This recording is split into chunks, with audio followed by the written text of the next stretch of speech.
Whenever you make a decision, if more than 50% of the reason is your ego, then it's highly likely you will regret it.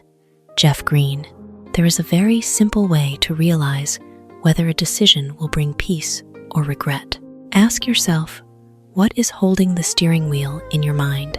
If more than half of the reason stems from your ego, the road ahead will likely end in regret.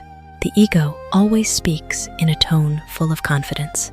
It tells you that you must win, must prove yourself right, must make others admire you, and must protect your honor at all costs. But the irony is, the harder we try to protect the ego, the easier it is to lose ourselves. The ego is like a magnifying glass placed over emotions. A minor piece of feedback suddenly becomes an insult. A normal failure suddenly turns into an unacceptable disgrace. A simple debate becomes a battle for survival, just to claim victory. At that moment, we no longer see things as they truly are, but only see the reflection of ourselves in every story.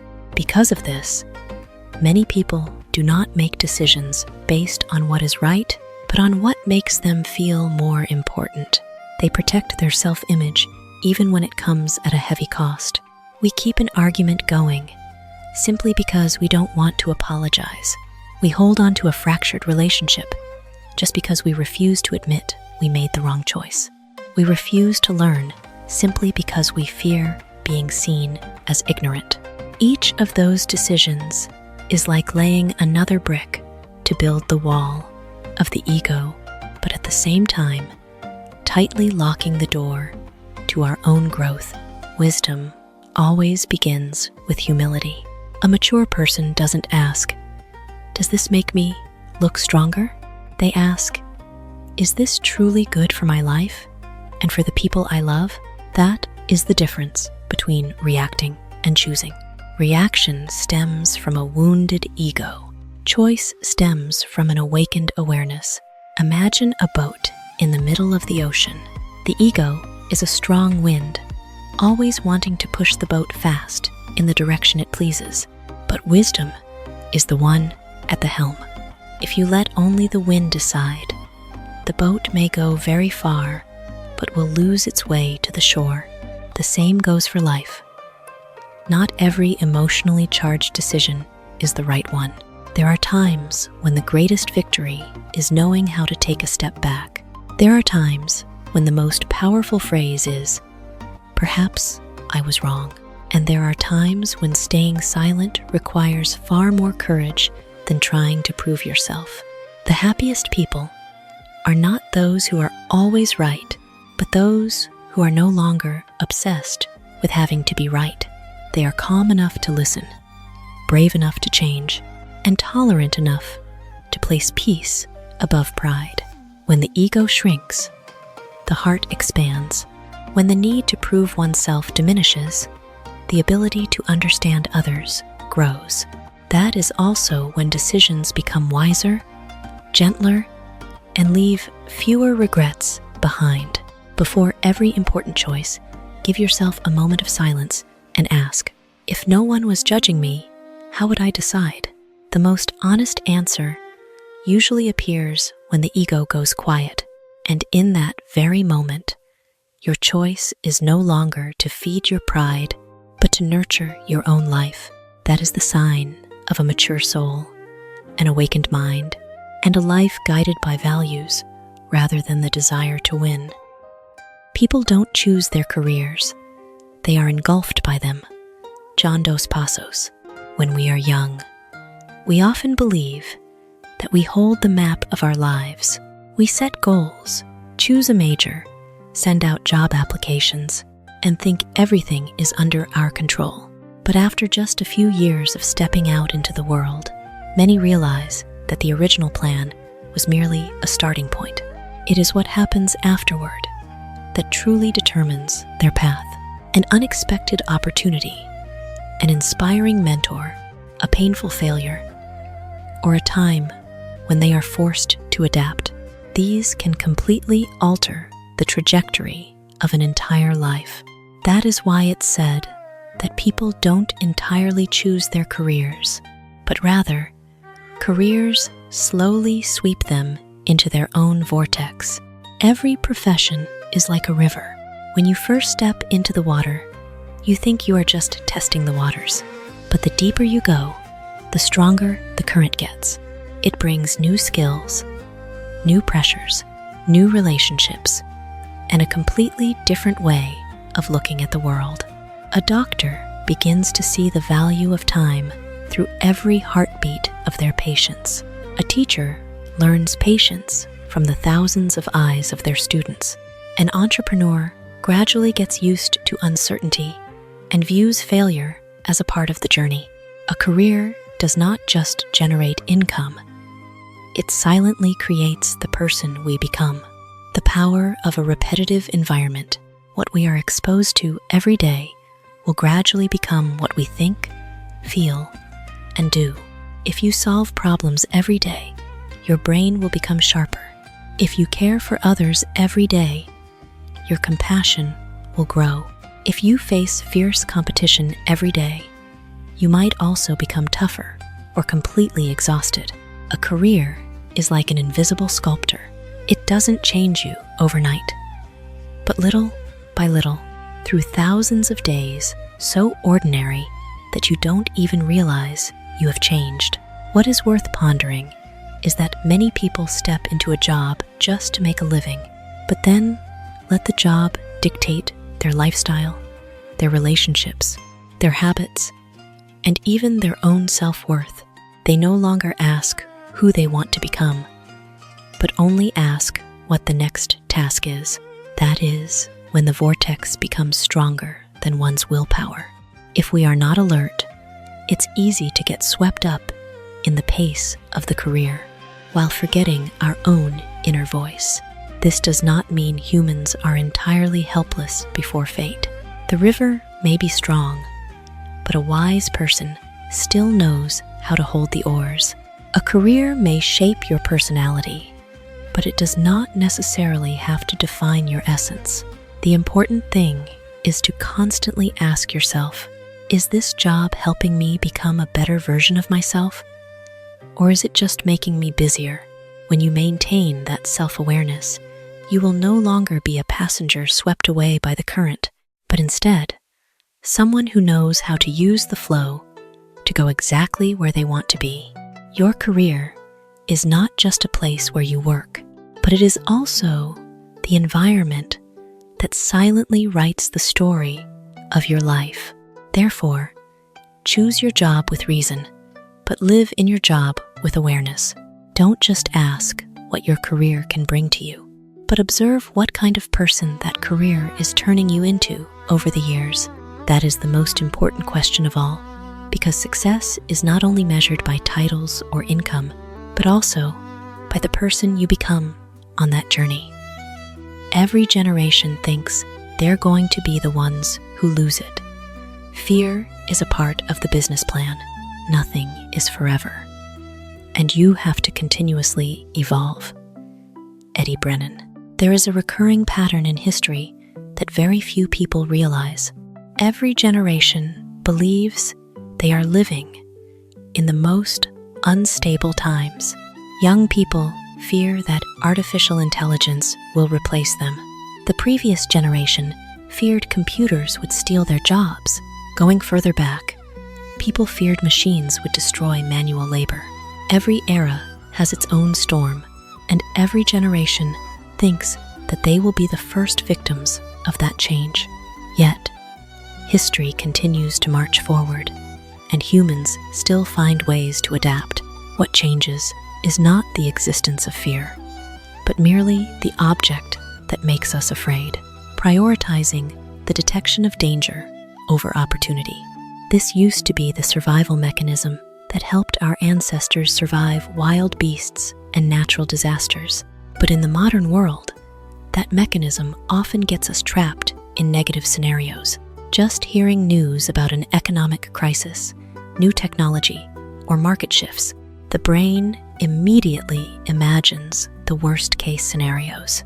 Because of this, fear always spreads faster than calm. It is worth noting that fear doesn't just appear naturally, but is sometimes intentionally cultivated. In business, media, or marketing, the feeling of, if you don't act today, tomorrow will be too late, is an incredibly powerful tool. When people believe they are about to be left behind, they will buy more, learn more, subscribe to more, and consume more. Fear becomes a type of fuel for the economy. That is the profound meaning behind the saying, fear is a part of the business plan. Not every warning is false, but not every worry reflects the truth. That doesn't mean we should deny change. The world has never stood still. Skills that were once highly valuable can become obsolete. Industries that once dominated can completely disappear. No formula for success lasts forever, just as there is no comfort zone that can protect a person for a lifetime. Nature is always in motion, society is always developing, and life itself is constantly rewriting its own rules. Resisting change is like trying to hold running water in the palm of your hand. The tighter you squeeze, the faster it slips away. A person with a growth mindset doesn't spend all their energy fighting the inevitable. They focus on their own ability to evolve. They understand that the greatest value doesn't lie in knowing a specific skill, but in the ability to learn a new one. It doesn't lie in clinging to a position forever, but in the capacity to create value in any circumstance. The flexibility of the mind is always stronger than the stability of the environment. Life is like a river, constantly changing its course. Someone who tries to cling to a rock out of fear of the current will quickly exhaust themselves. In contrast, someone who learns how to swim will no longer be overly terrified of the bends ahead. They cannot control the current, but they master themselves. That is the difference between a person living in anxiety and a person living in growth. The most terrifying thing isn't that the world is changing, but that we refuse to change with it. Every generation faces its own set of challenges, but they are also given opportunities that previous generations never had. If you treat fear as a signal to learn rather than a reason to stop, you will realize that evolution is not an option reserved for a few, but a universal law for all. The one who survives the longest isn't the strongest or the smartest, but the one who is always ready to learn, adapt, and reinvent themselves in an ever-moving world.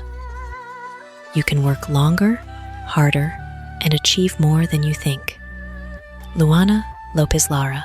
Humans have a strange habit. We often set limits for ourselves before life even has a chance to. After just a few failures, the brain immediately whispers that we aren't good enough. The moment we feel tired, we easily believe that we have reached our absolute breaking point. But in reality, what we call limits is very often just the point where our mind wants to stop to seek safety. Human potential is usually much greater than the belief they have in themselves. Whenever faced with a challenge, the mind quickly sends signals of fatigue, doubt, or frustration to encourage us to stop. This is a natural survival mechanism, not proof that we have exhausted our abilities. Many athletes, entrepreneurs, artists, and scientists share a similar experience.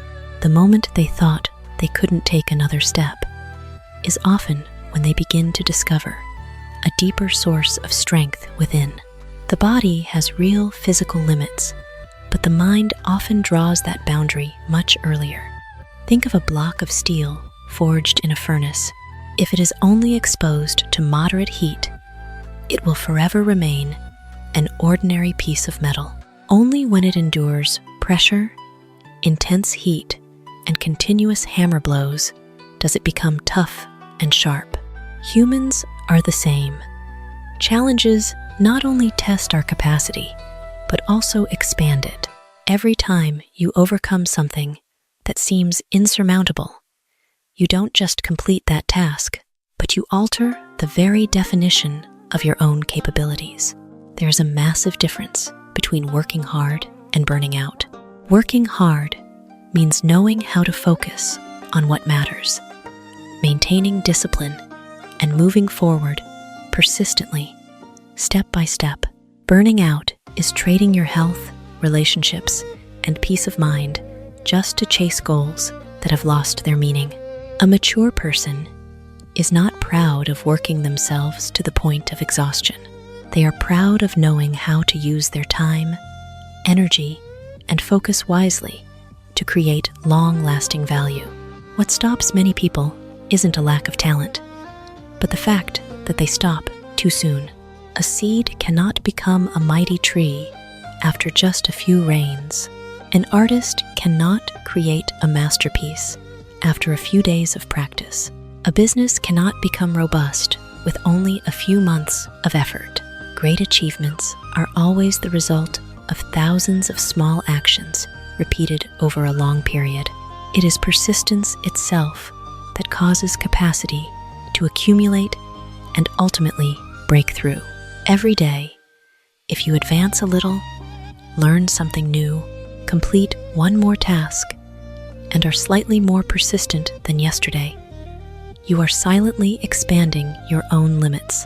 Success rarely comes from one explosive moment. It is usually built upon very ordinary days where you still chose not to give up. Your potential is not measured by how you feel right now, but by what you are willing to train for in the future. Maybe today you think you have tried your best, but tomorrow, with more experience, more discipline, and more maturity, you will look back and realize you were much stronger than what you once believed. When you dare to take one more step past your imagined limits, you don't just achieve more, but you also discover a more resilient, brave, and confident version of yourself. Failure is an event, not a person. Dhar Mann. There is one of the biggest mistakes humans often make after every fall. We don't just say, "I failed," but unconsciously conclude that I am a failure. It is only a difference of a few words, but those two ways of thinking create two entirely different lives. An event can happen and then end, but a person always has the right to keep writing their own story. The tendency to remember negative experiences more strongly than successes. This is a survival mechanism that helped our ancestors avoid repeating dangers. But in modern life, this mechanism sometimes turns into an invisible trap. Failing an exam once makes a person believe they are incompetent. Failing in business once makes them think they lack capability. A broken relationship makes them assume they are unworthy of love. From a single, isolated event, we turn it into a verdict for our entire being. The sky, after a thunderstorm, dark clouds may cover everything for hours, but no one concludes that the sky has disappeared. We understand that a storm is just a temporary phenomenon. Yet, when failure appears in life, many people forget this very same truth. They look at a difficult phase and believe it is the core of who they are. In reality, failure is just a storm passing through the sky of your life. The sky is still there. You just need enough patience to wait for the light to return. The difference between successful people and those who remain stuck is not the number of times they fail, but how they interpret failure. Pessimists view failure as proof that they are not good enough. Mature individuals view it as data to make adjustments. For them, every mistake is like a map pointing out the path that needs changing. Failure doesn't close the door to the future. It simply requires you to find another key. When people believe that ability can be cultivated, they will no longer fear failure as before. They understand that not being able to do it today doesn't mean tomorrow will be the same. Every skill once started out as clumsiness. Every expert was once a beginner. Every lasting success is built on countless corrections that outsiders never see. Of course, failure still carries pain. It causes us disappointment, doubt, and sometimes the urge to give up. But pain is not the enemy. It is like muscle soreness after a workout, signaling that something is being rebuilt. The real danger isn't failure, but letting failure take away the belief that you can still move forward. Life has never promised that every effort will result in success, but life always grants us the power to choose our attitude after every stumble. You can carry failure like a heavy burden on your shoulders, or use it as a stepping stone to climb higher. An event cannot determine your whole life unless you allow it to. The next time things don't go as expected, don't rush to paste a negative label on yourself. Simply say, "I encountered a failure," because that is the truth. And the story of who you are is still being written. And as long as you have the courage to learn, stand back up, and walk on, failure will forever remain just a brief chapter, never the title of your entire life. The right idea will emerge during the process of execution. Baiju Bhatt. There is a paradox that takes many people years to realize. We often think we must have a brilliant idea before we take action, while in reality, it's completely the opposite.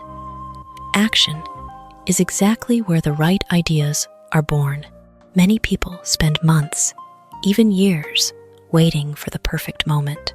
They want a flawless plan, an exceptionally bright idea, or absolute confidence before they start. But the perfect moment rarely exists. What does exist are opportunities slowly slipping away while we are still busy overthinking. The brain is very good at imagining, but it only becomes truly smarter when exposed to reality. What you learn through the process of doing is always far more than what you can deduce just by sitting in one place. Every action sends a new batch of information back to the brain.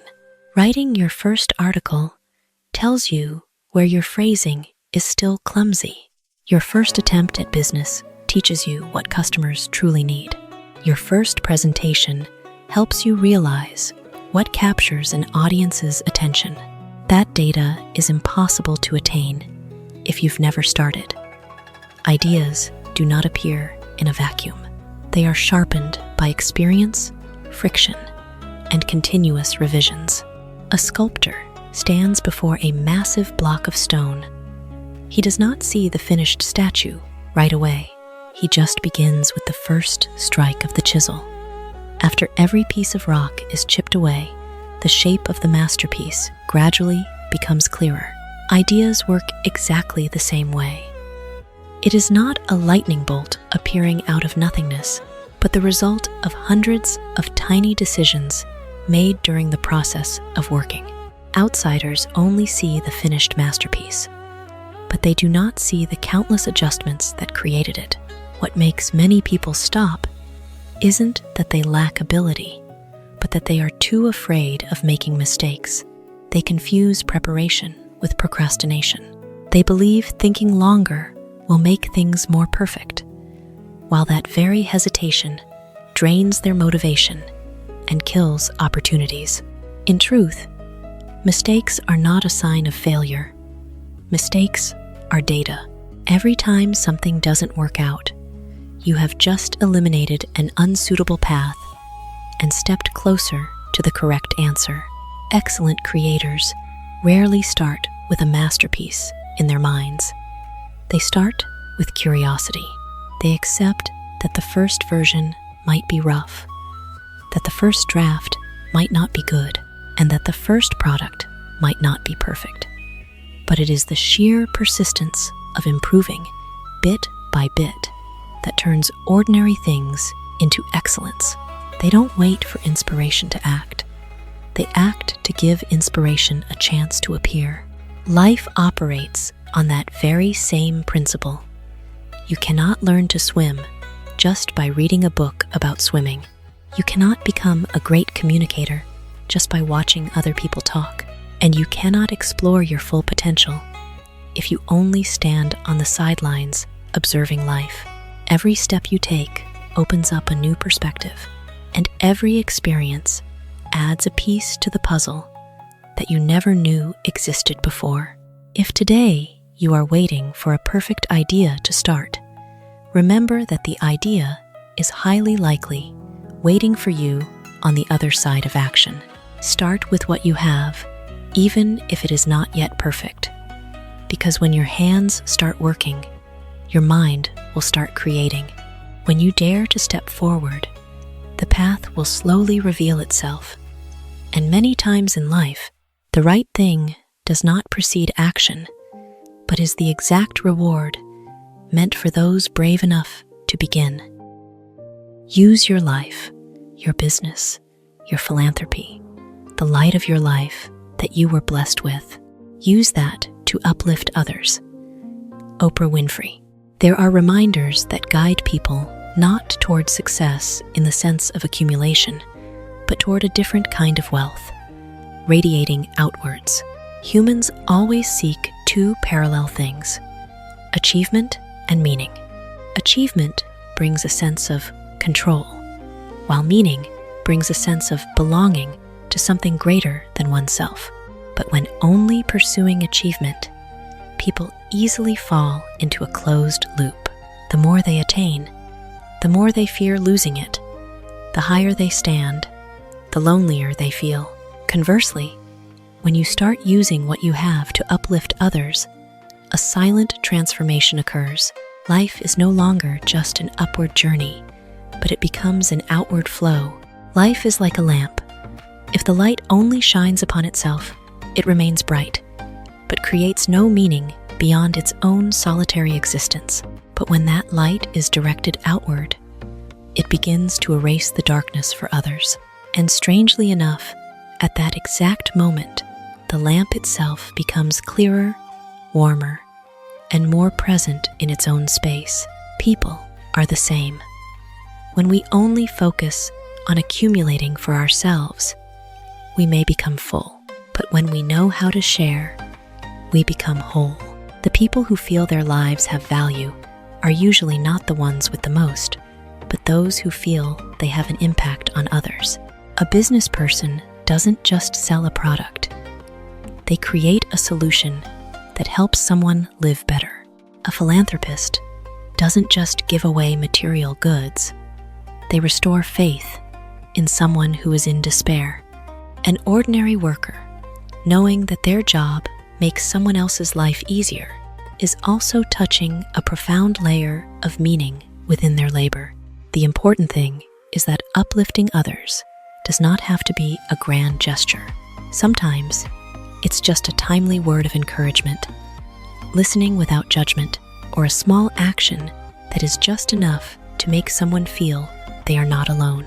The impact of these tiny things is often underestimated, but in reality, they are the silent seeds that change the direction of a person's life. The more a person gives in the right way, the less empty they become. On the contrary, they become fuller, not full of material things, but full of connection. Because when we help others stand firm, we are also building a stronger foundation for ourselves within the community we belong to. Life, at its deepest level, is not a competition to separate ourselves, but a network to uplift one another. What you possess, your time, skills, opportunities, or simply your presence, does not exist solely to serve you. When placed in the right spot, they become a bridge, connecting human to human, hardship to hope, and darkness to just enough light to keep moving forward. And perhaps the deepest meaning of life doesn't lie in how much you keep for yourself, but in how, through you, so many others have found a reason to continue believing in this life. Real knowledge is to know the extent of one's ignorance. Confucius. People often feel confident when they possess a certain amount of information. A few new concepts, a few experiences, a few initial successes can create the feeling of, "I've got this figured out." But it is at this very point that the most dangerous illusion appears, the illusion of completeness. The mind begins to narrow instead of expanding. It begins to protect its knowing instead of continuing to learn. Those with little knowledge often overestimate their competence, while those who understand deeply tend to doubt themselves. Because the deeper you delve into a field, the more you see countless layers of complexity behind what seemed so simple. Every answer opens up even more new questions, and every truth we grasp becomes a door leading to things we had never even considered. Knowledge is like a circle of light in the darkness. When the circle is still small, the boundary between the known and the unknown is minimal. So a person feels they understand everything clearly, but as the circle expands, its surface area touching the darkness also increases. The more we know, the clearer we see how vast the unknown territory truly is. Therefore, the awareness of one's own ignorance is not a sign of weakness, but a sign of expansion. This is why truly wise people are often humble. They don't speak less because they have nothing to say, but because they realize the complexity of any issue is far greater than a simple affirmative statement. They understand that every conclusion is temporary, every viewpoint has its limits, and every right can be adjusted by a different, deeper perspective. Absolute confidence sometimes comes not from deep understanding, but from not having seen enough dimensions of the problem. When not yet exposed to complexity, people easily mistake oversimplification for understanding. But in reality, profound understanding always comes with caution, because the more exceptions you see, the less you dare to make absolute claims. Realizing the extent of your own ignorance doesn't make you weaker, but on the contrary, makes you open to learning. That is the moment the mind shifts from the state of "I know" to "I am exploring." And this small shift alone unlocks the entire potential of a person's growth. For only when we admit we do not know, do we truly begin to know. You could say knowledge is not a destination, but a continuous process of shattering the illusion of our own perfection. The more a person learns, the less certain they are, yet the more flexible, the deeper, and the closer to the truth they become. And ultimately, the clearest sign of a mature intellect is not how many answers they have, but that they realize how many questions are still waiting to be explored. Visualizing yourself in a successful situation is the most powerful method for achieving personal goals. Leonard Lauder. When you visualize yourself giving a successful presentation, the brain doesn't completely distinguish between imagination and actual experience at a neurological level. It activates regions related to emotions, actions, and reflexes, similar to when the event is truly happening. Visualization can help reduce anxiety, increase confidence, and improve preparation for important situations. However, the danger lies in the fact that people easily confuse visualization as a preparation tool and visualization as a substitute for action. Some people imagine success so much that they feel as though they've already achieved it.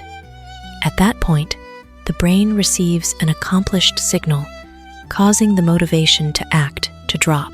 Success in the imagination, if not accompanied by actual effort, can become a form of false gratification, much like eating a huge meal in a dream, but waking up starving in real life. Think of visualization like drawing a map before entering a forest. The map can help you orient yourself, avoid getting lost, and prepare better. But the map is not the road. If you just sit and stare at the map without taking a step, you will never reach your destination. Visualization is only truly powerful when it is seamlessly linked with concrete actions, small steps, and practical decisions in life. People who achieve massive goals don't just see success in their minds, but they also use visualization as a way to reinforce their discipline. They visualize the result to remind themselves of the reason they started, but then they return to the gritty work, practicing, learning, fixing mistakes, and persevering. Visualization does not replace the journey. It only clarifies the destination, so one doesn't get lost amid the hardships. Imagining success also reflects how a person constructs their identity. When you frequently visualize yourself as a confident, disciplined, or talented person in a certain field, you are planting an image in your mind of the person you are becoming. But that image only becomes real when your daily behavior starts aligning with it. Otherwise, it is just a beautiful story, completely detached from reality. The important thing is not how vividly you imagine your success, but what you are willing to do next after imagining it. Imagination can open the door of motivation, but only action can walk you through that door. A person can have a perfectly clear picture of the mountaintop, but only the one who dares to hike through the steep slopes will ever truly touch it. The true power of visualization doesn't lie in foreseeing success, but in making you become the version of yourself ready to act to turn it into reality. When imagination and action merge into one, the mind no longer just dreams of the future. It begins building it every single day. In all human affairs, there are efforts and there are results, and the strength of the effort is the measure of the result. James Allen.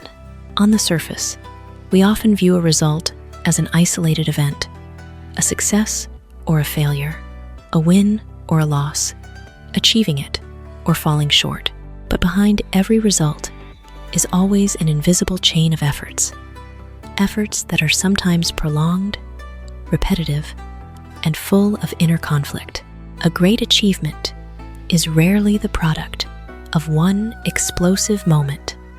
It is usually the culmination of thousands of small actions, countless corrections, days when no one was watching, and the choices to keep going instead of stopping. There is a tendency to overvalue the final outcome while undervaluing the process that led to it. We see a successful person and easily assume it's due to luck or natural talent, while completely ignoring the system of continuous effort that forged them.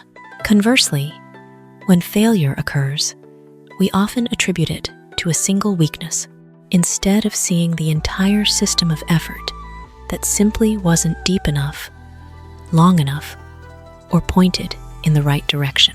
Effort is like watering a plant. The result, the growth of the tree, does not appear immediately after one watering, nor does it vanish just because it missed water for one day.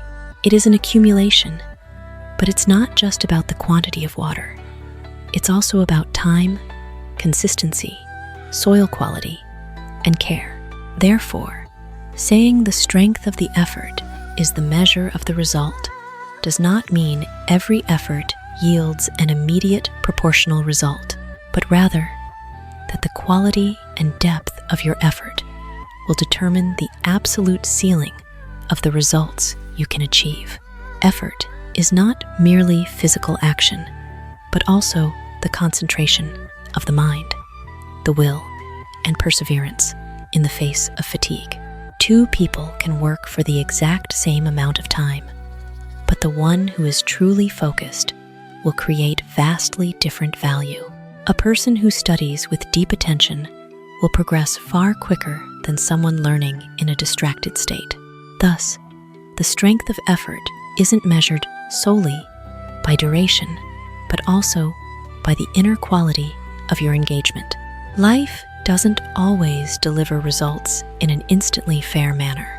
There are efforts that go unrewarded in the short term, and there are results that come from factors completely out of our control. But if we look at the long term, effort remains the most stable variable a person can actually control. Luck fluctuates, circumstances change, but the habit of persistent effort always accumulates into real capability. Effort is like water eroding stone. It isn't a single day, nor a single strike, but relentless persistence that carves out an entirely new shape on the surface.